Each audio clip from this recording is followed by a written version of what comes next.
شوف هذا شلون قسم تشريب لحم ومركب بطريقه مختلفه. موزات غنم راح نسلقها، نصفطها بالجدر حل وشد، ونجيب مي بارد ونخليه فوقاهم، والمي بس يغطيهم هيجي كلش كافي.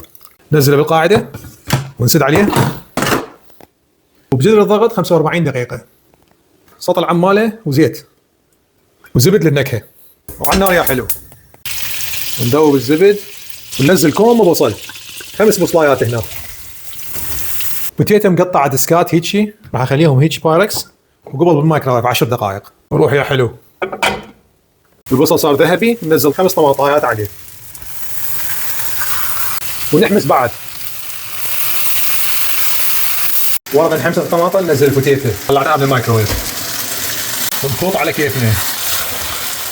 وهسه ننزل سيدهم عجون الطماطم بالنص ونحمسه بالوسط. هسه نبدي نوزع على كل الجدر. عندي هنا بهارات مشكله، 7 بهارات 5 بهارات بكيفكم، كل شيء يرهم. نزلها بالجدر، اخبط يا حلو. دبس الرمان، قلاص عصير ليمون طبيعي،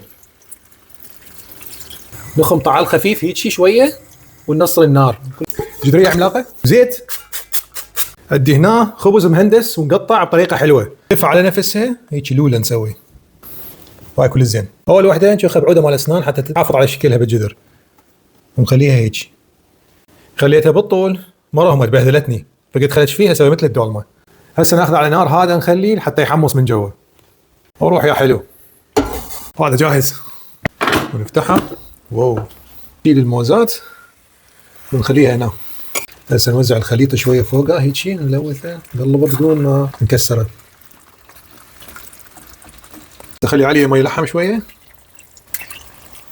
وابوهم الملح. خبغه خليه على النار هادئه لمده 10 دقائق. شوف هذا شلون قسم الصوص ونخليه فوق الخبز. نغطيه بصينيه سحبه. بسم الله الرحمن الرحيم. ونقلب ونشيل. شوفوا لي المنظر. وهسه نرجع المقاتلات للقواعد. لمسه سحريه كراث فوقها. هذا شلون طبق يابع الروايح. ونقول بسم الله الرحمن الرحيم. وشوف اللحمه بس غادي بيها. شوف لنا خبزايه ناكلها ويا اللحمه. بسم الله الرحمن الرحيم.